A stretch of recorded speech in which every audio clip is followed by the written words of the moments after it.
धरती पर जब जब पाप बढ़ा, तब तब भगवान ने किसी महापुरुष के रूप में धरा पर जन्म लिया।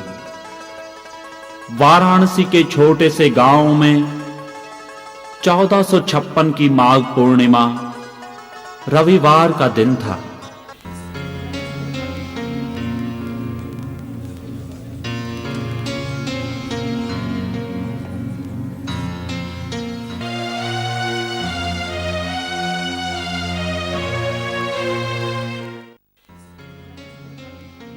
रघु अपनी झोपड़ी के आगे चक्कर लगा रहा था। चेहरे पर चिंता की लकीरें थी। कभी अपने सीने पर हाथ रखता, कभी आसमान की तरफ हाथ जोड़कर कहता, हे भगवान, मुझ पर कृपा करना। कुछ ही पल गुजरे थे कि रघु के कानों में बच्चे की किलकारी सुनाई पड़ी। रघु का चेहरा खिल उठा और दाई बाहर आई। अरे रघु, आंखें फाड़कर क्या देख रहा है? लड़का हुआ है, लड़का। अरे सुनाई दिया कि ना? अरे बावले, कर्मा ने लड़के को जन्म दिया है। हैं? लड़का? हाँ। अरे ओ रघु, ठहर, अभी अंदर नहीं जा, थोड़ी देर बाद जाना।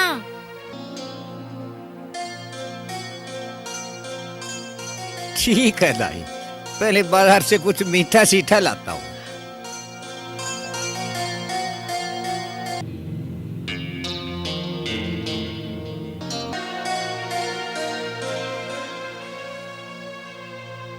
गांठ में तो टका भी नहीं है, मीठा लाऊंगा कहाँ से? हाँ, लाला के पास चलता हूँ, उसी के आगे हाथ जोड़ूंगा।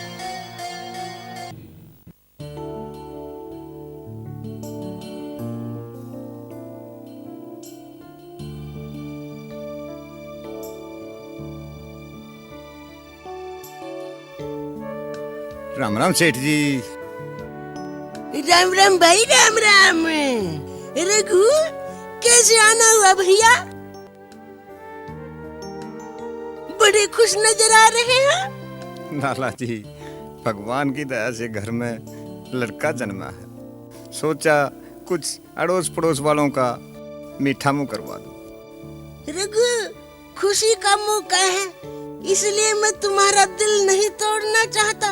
अब की बार तो उधार दे देता हूँ, पर आगे जब तक अगला पिछला हिसाब नहीं चुकाओगे, कुछ नहीं दूंगा। सेठ जी, मैं आपकी पाई पाई चुका दूंगा, और ये एहसान जिंदगी भर कभी नहीं भूलूंगा। ठीक है, ले जा जा।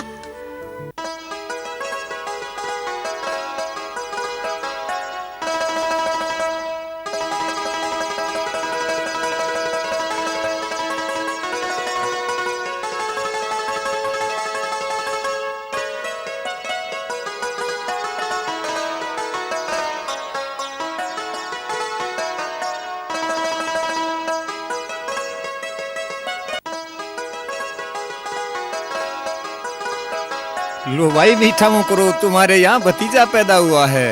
ये तो बड़ी खुशी की बात है भैया। लाओ लाओ, मुंह मीठा करवाओ भाई।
हुआ कर्मा?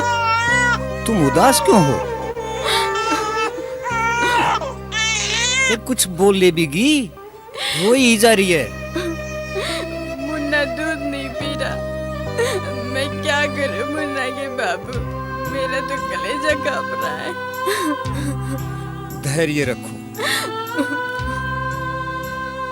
अभी नहीं पी रहा है तो थोड़ी देर में पी लेगा। तुम काहे परेशान होती हो? भगवान सब भला करेगा। मैं दुकान से जाके कुछ रसोई का सामान ले आता हूँ। रसोई का सामान कहाँ से लाओगे?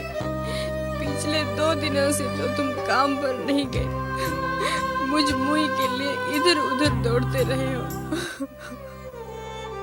अरे पगली, भगवान जो करता है ठीक ही करता है।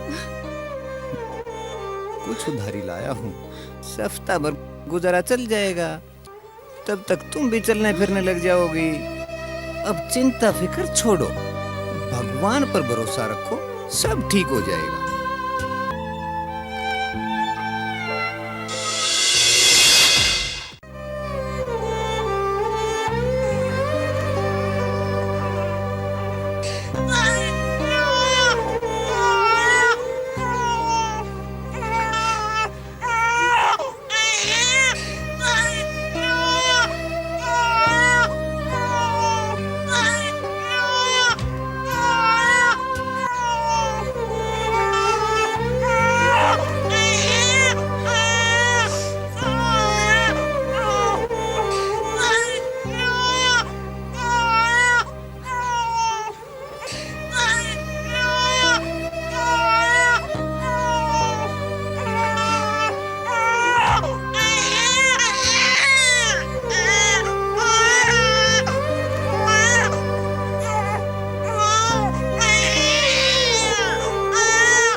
सुनो जी, अब मुझसे और नहीं सहा जाता।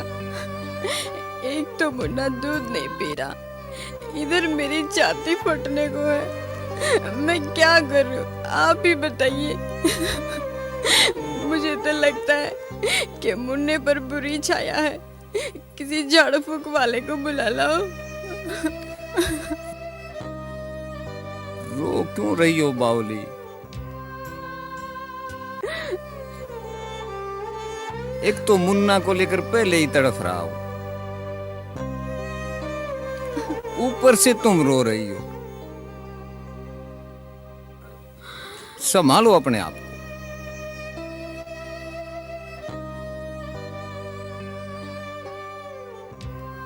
मैं जा रहा हूं, और परले गांव में झाड़ फूंक वाला रहता है, देखता हूं, अगर मिलता है तो उसको बुला के लाता हूं।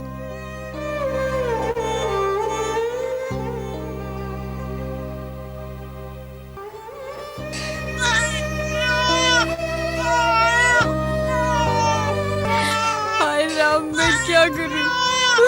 कितनी देर हो गई, मुन्ना तो अब भी दूध नहीं पी रहा। वो भी न जाने कहाँ रह गए। उन्हें अब तक झाड़ फूक वाला मिला भी है या नहीं। मुझे ही कुछ करना पड़ेगा। ऐसे करती हूँ, रामधन वैद्य के पास मुन्ना को लेकर चलती हूँ। शायद भगवान की दया से उनकी दवा काम कर जाए।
वैद जी देखिए ना, मेरे लल्ला को क्या हुआ है, जन्म से दूध नहीं पी रहा।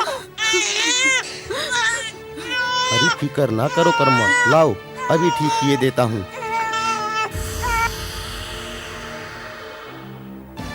कर्मा, रोग तो समझ में आ गया, पर क्या वैद जी, जल्दी इलाज कीजिए ना। अरे इलाज करना ही तो हमारा काम है, पर 1 टका लगेगा। 1 टका? हम गरीब मजूरी करके खाते हैं वैद जी, मेरे पास अभी तो 1 टका नहीं है, पर मजूरी करके आपका टका जरूर चुका दूंगे। ना कर्मा ना, पहले टका फिर इलाज। मैं आपके आगे हाथ जोड़ती हूँ वैद जी, मेरे मुन्ने का इलाज कर दो, मैं आपका टका लौटा दूंगी। वैद जी, कुछ तो दया रहम कीजिए, आपको भी भगवान के घर जाना है, कुछ तो शर्म कीजिए। इस बालक में और आपके बेटे में क्या फर्क है? अरे चल चल, यूं शर्म करने लगा तो मेरे बच्चे भूखे मर जाएंगे।